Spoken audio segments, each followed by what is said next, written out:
meningkatkan kinerja jantung. Jadi Ancu kalau mau sehat,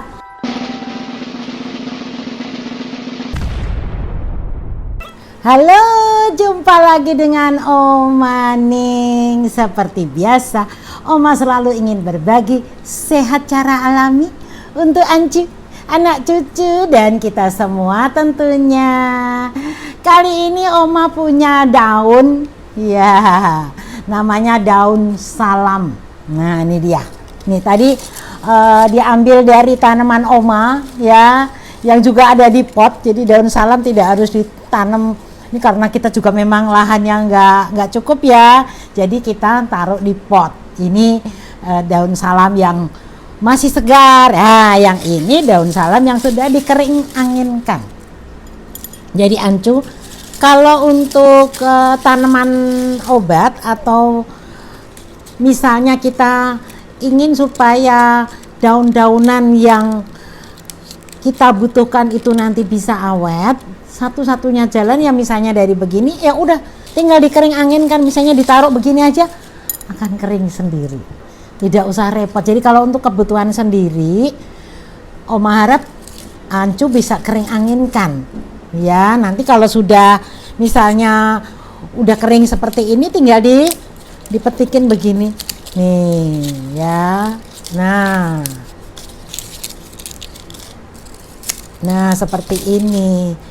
Ini kalau misalnya untuk masak pun, walaupun sudah kering gini, ini tetap bisa.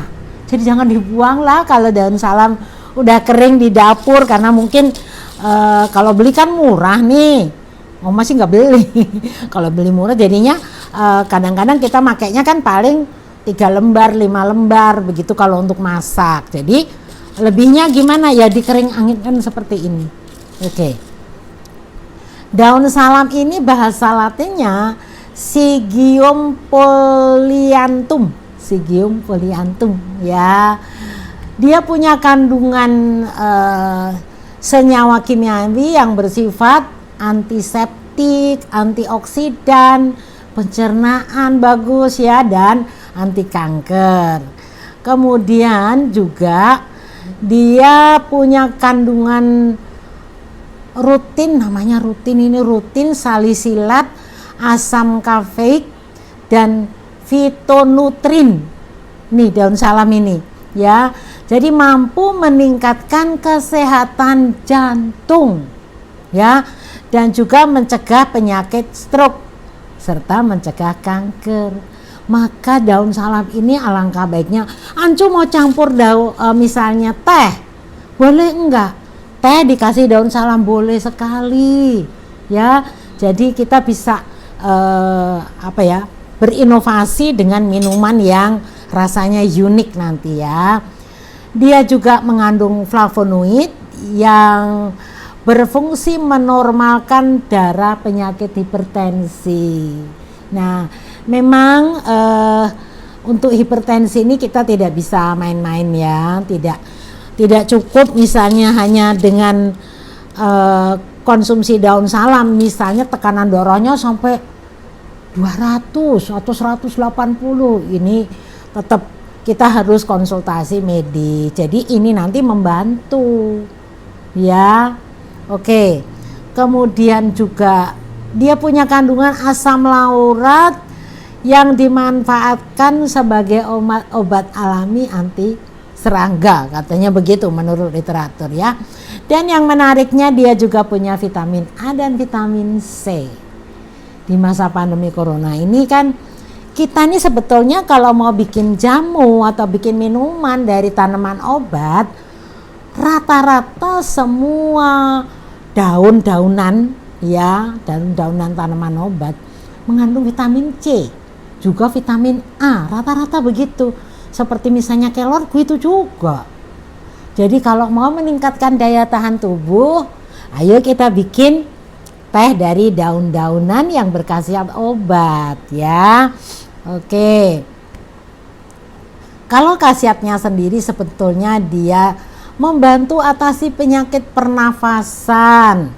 Kemudian untuk diabetes udah tadi ya, kemudian membantu sistem pencernaan ya, lalu kekebalan tubuh, bagus loh khasiatnya ya, menjaga kesehatan mata karena kandungan vitamin A-nya ya, kalau mengatasi radang kandungan vitamin C-nya gitu ya, juga dia akan membantu penyakit asam urat, lalu batu ginjal, membakar lemak dalam tubuh, kemudian juga meningkatkan kinerja jantung.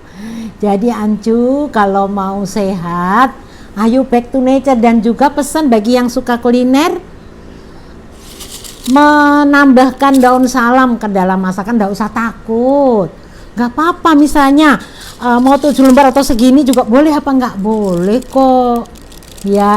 Ini juga bisa, misalnya mau dibikin teh, dihancurkan, misalnya ini sudah kering, ini boleh loh di seperti ini. Nah, bisa saja. Nah, ya, atau ini bisa pakai gunting kita kecil-kecilin nih.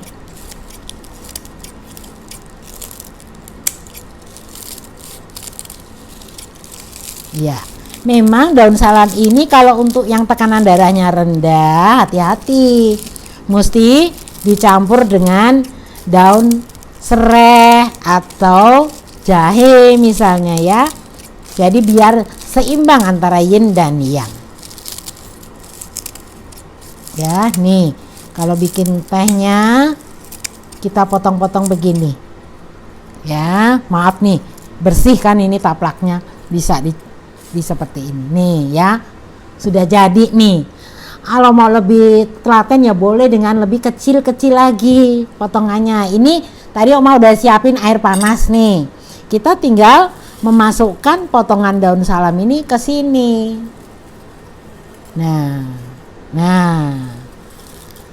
Mau dicampur tambahin teh boleh nggak? Boleh. Nih. Ya. Maaf. Ini kalau yang untuk tekanan darahnya tinggi bisa dibuat seperti ini. Kalau Oma biasanya kalau berasa nggak enak badan gitu ya, ini bikin seperti ini saja, ditutup. Nanti kalau sudah agak dingin diminum deh airnya. Lalu sudah tinggal ampasnya, tambahkan lagi air panas. Ini bisa kira-kira dipakai ya 3 kali enggak apa-apa. Jadi semakin lama sarinya itu akan keluar semua karena kita ulang-ulang ininya, ngasih air mendidihnya gitu Ancu ya. Oke Ancu, itu tadi sharing Oma tentang daun salam ya. Jadi bisa kita buat teh, bisa dijadikan campuran ke dalam masakan kita. Maka kalau mau membuat, misalnya nih contoh, Oma pernah kasih ide membuat rendang rendah kolesterol, bagaimana caranya? Ya, selain nanti caranya misalnya rendang nih, direbus, lalu air yang pertama dibuang, air rebusan itu dibuang, lalu kasih air lagi, rebus lagi, begitu baru dikasih bumbu. Bumbunya jangan takut ya, bumbunya mesti berani. Jadi berani bumbu, itu akan membuat nanti rendang lah atau masakan yang menggunakan daun salam lain, misalnya lodeh kan pakai santan. Nah itu bisa dibantu supaya tidak menjadi kolesterol tinggi, dibantu dengan daun salam, karena daun salam punya khasiat melunturkan lemak juga nih, menurut literatur membakar lemak di tubuh kita loh ya. Jadi kita mesti berani bumbu dan juga berani mengkonsumsi daun-daunan ini, diolah dengan cara yang benar. Ini ada sedikit masukan cara mengolah. Kalau untuk mengatasi rasa sakit, untuk antiinflamasi, ternyata caranya ini bisa dihancurkan nanti ya daun salam ini, kemudian dioleskan atau dipopokkan gitu ya di bagian yang sakit itu untuk mengurangi rasa sakit. Atau bisa juga daun salam tadi dihancurkan lalu direndam di minyak kelapa. Nah itu minyaknya nanti direndam, dipanasin sebentar, lalu bisa dipakai untuk mengatasi rasa sakit ya. Kemudian juga untuk rematik misalnya ya bisa merebus daun ini 10 lembar, lalu di ini ya dengan air 4 gelas. Jadi kalau misalnya mau untuk pengobatan rematik, ininya ambil 10 lembar, airnya 4 gelas atau 5 gelas, jadikan 3 gelas gitu, atau 2 gelas ya, kita minum, bisa juga seperti itu. Untuk diabetes juga sama saja, bisa kalau diabetes tambahkan kayu manis, daun salam tambah kayu manis, jadi jangan cuma satu macam ya. Kemudian juga ini masukkan juga ada khasiat untuk mengobati penyakit ginjal ya. Kalau penyakit ginjal dengan cara 5 gram daun salam, 5 gram itu kira-kira 5 lembar boleh, ke dalam 200 ml air ini, 200 ml segini nih ya. Saring dan minum air rebusannya 2 kali sehari. Jadi kalau tidak sempat misalnya merebus ya, misalnya penyakitnya nggak berat banget, boleh dengan cara seperti Oma, atau bisa direbus ya. Oke Ancu, sudah cukup jelas ya. Mudah-mudahan ini bermanfaat, sehat untuk Ancu dan kita semua ya. Semua orang bisa sehat.